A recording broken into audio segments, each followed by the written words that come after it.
প্রথম এপিসোডে রাঁচির হোটেল এবং সীতাফল, জোনা ফলস, হুন্ড্রু ফলস ও গেতালসুর ড্যামের সম্পর্কে সমস্ত তথ্য দিয়েছিলাম। আগের ভিডিওটি দেখা না থাকলে ডান দিকের উপরে আসা লিঙ্কে গিয়ে দেখে নিতে পারেন। তাছাড়া ডেসক্রিপশন বক্সেও ভিডিওর লিঙ্ক দেওয়া আছে। আজকের এপিসোডে থাকবে দ্বিতীয় এবং তৃতীয় দিনের ঘোরার গল্প। দ্বিতীয় দিনে আমরা মোট 9টি জায়গা দেখেছিলাম। প্রথম দিনের মতো দ্বিতীয় দিনেও মেঘনাদ দাদা ছিল আমাদের পথপ্রদর্শক। দ্বিতীয় দিনের প্রথম ডেস্টিনেশন ছিল সুরেশ্বর শিব মন্দির। রাঁচি থেকে বড়জোর মিনিট 20-25 রাস্তা হবে। সুবর্ণরেখা নদীর তীরে এই মন্দিরটি গড়ে উঠেছে। এই মন্দিরটি দেশের উঁচু মন্দিরগুলির মধ্যে একটি। উচ্চতায় এই মন্দিরটি 108 ফিট উঁচু। সুরেশ্বর শিব মন্দির দেখে আজকের সেকেন্ড ডেস্টিনেশন ছিল সূর্য মন্দির। বুন্দুর কাছে অবস্থিত সূর্য মন্দিরটি রাঁচি থেকে 40 কিলোমিটার দূরে অবস্থিত। এটি একটি টিলার ওপর অবস্থিত। মন্দিরটি বিশালাকার রথের আদলে তৈরি, যাতে সুন্দর নকশা করা 18টি চাকা এবং 7টি প্রাকৃতিক ঘোড়া আছে। 1994 সালে স্বামী শ্রী বামদেবজি মহারাজের দ্বারা প্রাণ প্রতিষ্ঠা হয়েছিল। মন্দিরটির ভিতরে সূর্যদেবের সাথে সাথে শিব, পার্বতী এবং গণেশের মূর্তিও রয়েছে। এই মন্দিরের ভিতরের কারুকার্য অসম্ভব সুন্দর, কিন্তু ফটোগ্রাফি অ্যালাউ নেই, তাই বাইরে থেকে ছবি তুলে চলে আসতে হলো। সূর্য মন্দির দেখে বেরিয়ে পরবর্তী ডেস্টিনেশন হলো দশম জলপ্রপাত। দশম জলপ্রপাতটি রাঁচির বুন্দুতে তৈমারা গ্রামের কাছে অবস্থিত। কাঞ্চি নদীর উপর অবস্থিত এই জলপ্রপাত এবং এর উচ্চতা 144 ফিট। এই জলপ্রপাতের একটি অনন্য বৈশিষ্ট্য হল 10টি ধারায় এই জলের স্রোত পড়তে দেখা যায়। রাঁচি মালভূমির এক প্রান্তে অবস্থিত এই দশম জলপ্রপাত এই অঞ্চলের অনেকগুলি স্কার্প জলপ্রপাতের মধ্যে একটি। এই জলপ্রপাতের জল খুবই পরিষ্কার, তাই পর্যটকেরা এখানে এসে অনেকেই স্নান করেন। এখানে আসার সময় রাস্তার দুপাশে প্রচুর পলাশ গাছ দেখতে পাওয়া যায়। দশম ফলসের এখানে কার পার্কিংয়ের ব্যবস্থা আছে। কার পার্কিংয়ের জন্য 50 টাকা, সাথে খাওয়ারও ব্যবস্থা আছে। এখানে এসে কেউ চাইলে ব্রেকফাস্ট করতে পারেন। দশম ফলস যাওয়ার, দশম ফলসে খুব একটা বেশি সিঁড়ি নেই, ওপর থেকেও সুন্দর ভিউ পাওয়া যায়। আর এখান থেকে সুন্দর ভিউ পাওয়া যায়। আর নিচ থেকেও সুন্দর, নিচেও নামা যায় আর কি। যাবো নিচে, আর এখান থেকে একটা ভিউ দেখাই।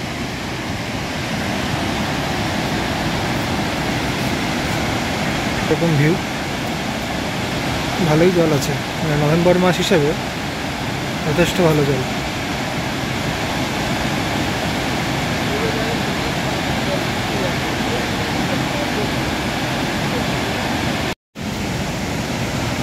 ওটা থেকে, মানে উপর থেকে যেটা দেখাচ্ছিল তার থেকে এক ধাপ নিচে নেমে আসলে আরও সুন্দর ভিউ।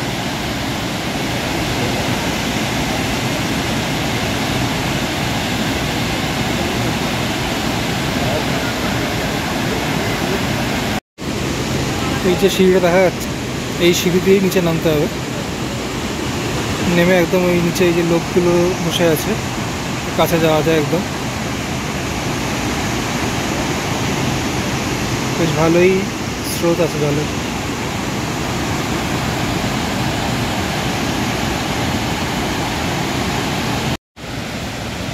এটা আরেকটা ভিউ পয়েন্ট।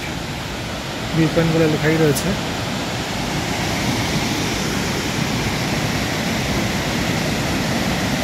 নিচে এই জায়গা থেকে আরও সুন্দর দেখা যাবে। এই জায়গায় নামলে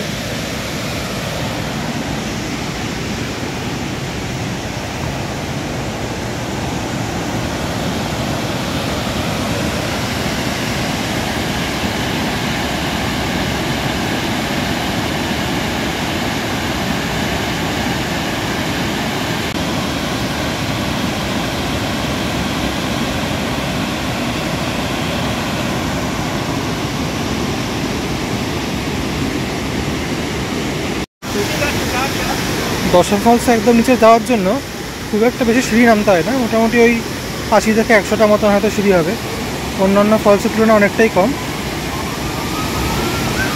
এবার একদম নিচে নামছি।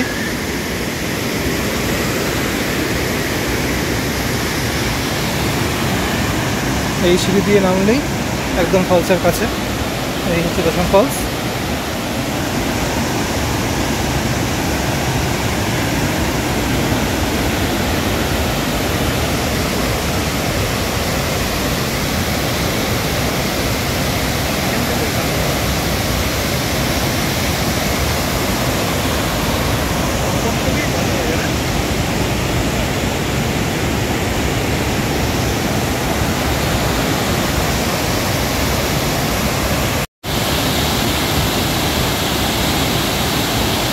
রেনবো দেখা যাচ্ছে কিনা জানি না, খালি চোখে খুব সুন্দর দেখা যাচ্ছে, ভিডিওতে আসছে কিনা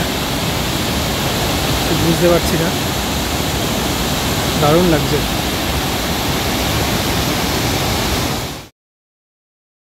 দশম দেখে বেরিয়ে আমাদের পরবর্তী গন্তব্যস্থল জগন্নাথ মন্দির। যাওয়ার সময় মেঘনাথদা আমাদের রাঁচি এয়ারপোর্টের পাশ দিয়ে নিয়ে গিয়েছিল। যাওয়ার পথে বাঁদিকে জগন্নাথ দেবের মাসির বাড়ি পড়ে। এই হলো সেই মাসির বাড়ি। 17 শতকে রাঁচিতে জগন্নাথ মন্দিরটি গড়ে উঠেছিল। বর্কাগড় জগন্নাথপুরের রাজা ঠাকুর অনিনাথ শাহদেও এটি নির্মাণ করেন। এই মন্দিরটি রাঁচি থেকে 10 কিলোমিটার দূরে অবস্থিত। এখান থেকে রাঁচি বিধানসভা ভবন এবং রাঁচি এয়ারপোর্ট খুব ভালোভাবে দেখা যায়। আমরা এখানে রবিবার দিন গিয়েছিলাম। ওই দিন স্থানীয়দের কোনো পুজো ছিল।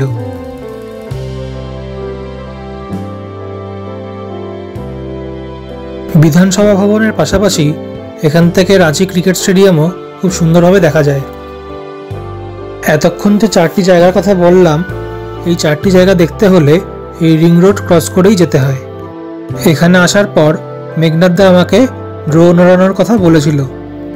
চারিদিক থেকে প্রচুর রাস্তা এসে মিশেছে এখানে, এই জন্য এখানকার নামকরণ রিং রোড হয়েছে। সকালে ওই জায়গাগুলি দেখে দুপুর 12:30 নাগাদ এসে পৌঁছাই টেগর হিলে। রবীন্দ্রনাথ ঠাকুরের বড় ভাই জ্যোতিরিন্দ্রনাথ ঠাকুর তার স্ত্রী কাদম্বরী দেবীর মৃত্যুর পর রাঁচির মোরাবাদী হিলে বসতি স্থাপন করেন। শান্তিধাম নামে একটি বাড়ি এবং ব্রহ্মস্থল নামে একটি স্মৃতিসৌধ তৈরি করেন। রবীন্দ্রনাথ ঠাকুরের সাথে সম্পর্কিত বলে জায়গাটি টেগর হিল নামেও পরিচিত। তবে বর্তমানে জায়গাটিতে একদমই মেইনটেনেন্স নেই। মেইনটেনেন্সের অভাবে জায়গাটি জনপ্রিয়তা হারাচ্ছে।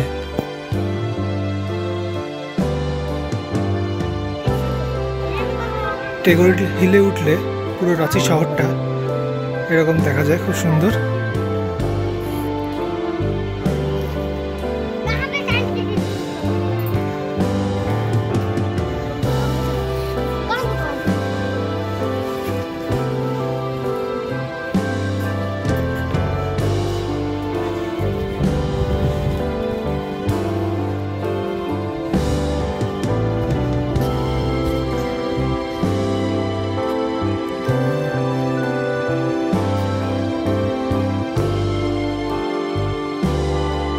টেগর হিল থেকে বেরিয়ে আমাদের পরবর্তী ডেস্টিনেশন রক গার্ডেন।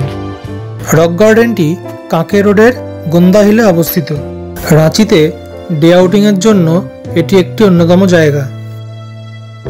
রাঁচির এই রক গার্ডেনটি তৈরি হয়েছিল গোন্ডা পাহাড়ের পাথর থেকে। ঝাড়খণ্ডের রাজধানী শহরে অবস্থিত এই রক গার্ডেনে 2 প্রান্ত বিশিষ্ট লোহা রড দিয়ে তৈরি একটি ঝুলা রয়েছে।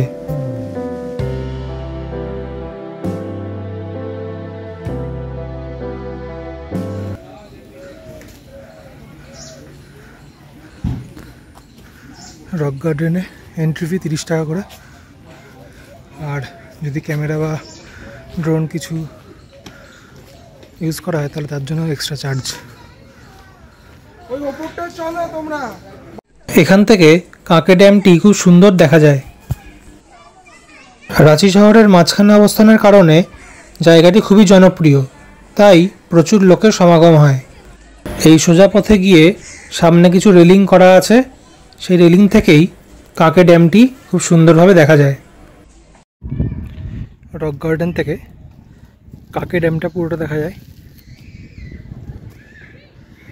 এখান থেকে এই ভিউটাই হচ্ছে, মানে এর জন্যই আসে লোকজন এই ভিউ দেখতে, কাকে ড্যামের। আর এমনিতেও গার্ডেনটা খুব সুন্দর, সাজানো গোছানো, দারুণ।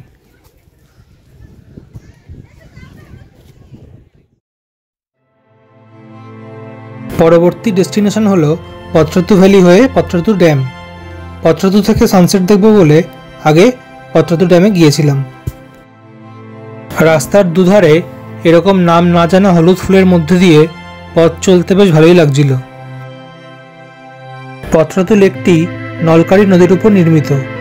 পত্রতু থার্মাল পাওয়ার প্ল্যান্টের জন্য মূল জলাধার হিসাবে এই লেকের জল ব্যবহার করা হয়। এই বাঁধটি স্যার মোক্ষগুন্ডম বিশ্বেশ্বর রায়ের পরিকল্পনায় নির্মিত হয়েছিল। এখানে টিকিট কেটে পত্রতু লেক রিসর্টটি ঘুরে দেখা যায় এবং চাইলে লেকের স্পিড বোটে চড়েও মজা নেওয়া যায়। প্রায় 100 বর্গমাইল এরিয়া নিয়ে এই লেকটি অবস্থিত।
পত্রতু ড্যাম দেখার পর মেঘনাথ দা আমাদের এক নতুন জলপ্রপাতের খোঁজ দিল। এখানে সাধারণত লোকাল লোকজনই বেশি আসে। পত্রতু ড্যামের কাছেই অবস্থিত এই পালানি জলপ্রপাত। সূর্যাস্ত হওয়ার জন্য তখন হাতে কিছু সময় ছিল, তাই ঠিক করলাম এতদূর যখন এসেছি তখন ফলসটা দেখেই যাই।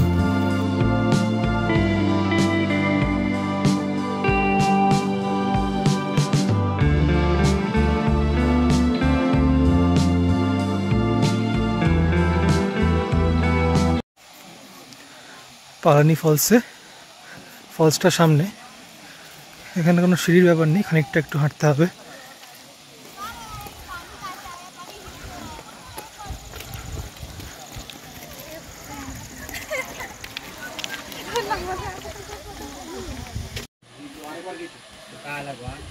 সামনে ফলসটা, এই পথ দিয়ে এখন যেতে হবে ফলসের কাছে।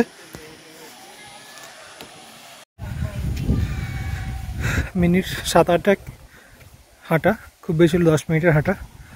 আর বসার জায়গা করে দেওয়া আছে।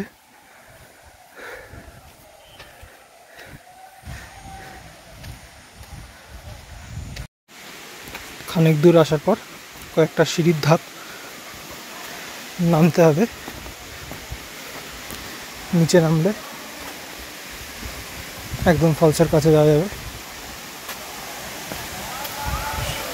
সব ওখানে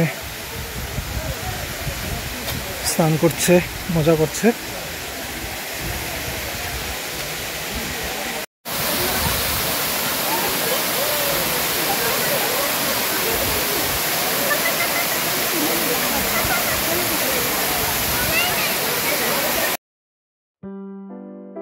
পালানি ফলস থেকে বেরিয়ে রওনা দিলাম পত্রতু থেকে সানসেট দেখার উদ্দেশ্যে। পত্রতু ভ্যালি রামগড় জেলায় অবস্থিত এবং এর নৈসর্গিক দৃশ্যের জন্যই বিখ্যাত। জলপ্রপাতের জন্য তো রাঁচি শহর বিখ্যাতই, তার সাথে সাথে পত্রতু ভ্যালি হলো এখানকার একটি মূল আকর্ষণ।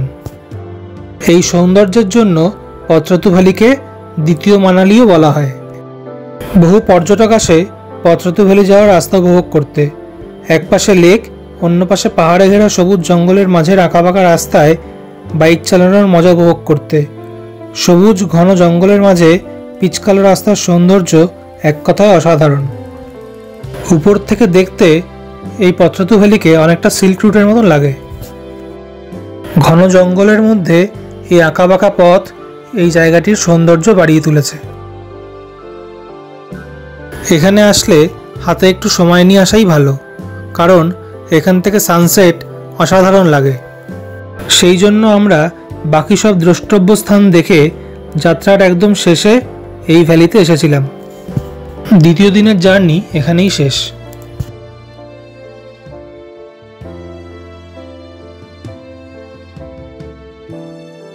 তৃতীয় দিনের জন্য আমরা রাজরাপ্পা মন্দির রেখেছিলাম।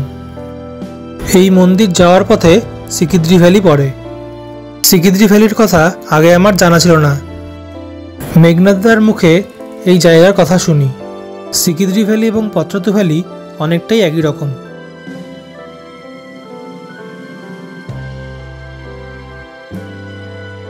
হুন্ড্রু জলপ্রপাত যাওয়ার পথে একটি রাস্তা চলে গেছে সিকিদ্রি ভ্যালির দিকে। চাইলে ড্রাইভারের সাথে কথা বলে যদি হাতে সময় থাকে তো একই দিনে সিকিদ্রি ভ্যালি এবং ছিন্নমস্তা মন্দির ঘুরে আসা যায়। তবে সেটা বড্ড হেক্টিক হয়ে যায়। সীতা, জোনা এবং হুন্ড্রুতে অতগুলি সিঁড়ি ভাঙার পর শরীরে আর এনার্জি ছিল না। সেই কারণে সিকিদ্রি ভ্যালি এবং রাজরাপ্পা মন্দির 3 নম্বর দিনের জন্য রেখেছিলাম। পত্রতু ভ্যালির মতো সিকিদ্রি ভ্যালি এখনও অতটা ফেমাস হয়নি। এই ভ্যালিতেও ঘন জঙ্গলের মধ্যে দিয়ে আঁকাবাঁকা পথ ওপর থেকে নিচে নেমে গেছে, যা এই ভ্যালির সৌন্দর্যতাকে বাড়িয়ে তুলেছে।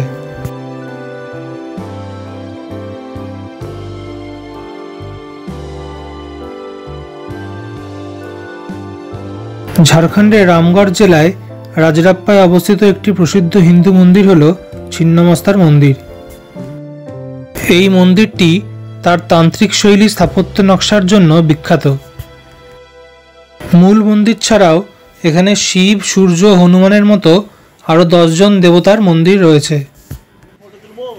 মকর সংক্রান্তি, মহাশিবরাত্রি, বিজয়া দশমীর দিন এখানে প্রচুর ভক্তের সমাগম হয় এবং মেলাও বসে। এই মন্দিরটি 6000 বছরের পুরনো।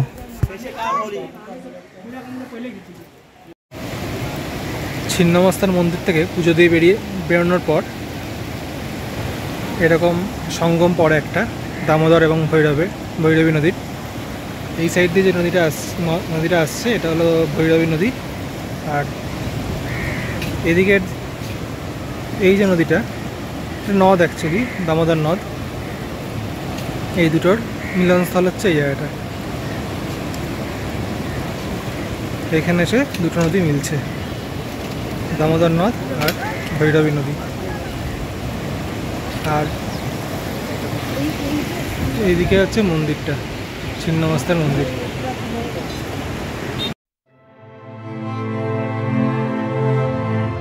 আমাদের 2 রাত্রি 3 দিনের এই রাঁচি ভ্রমণ এখানেই শেষ হলো। আশা করি পুরো ভিডিওটি আপনাদের ভালো লেগেছে। কারোর কিছু জিজ্ঞাসা থাকলে কমেন্টে সেটা জানাতে পারেন। ধন্যবাদ।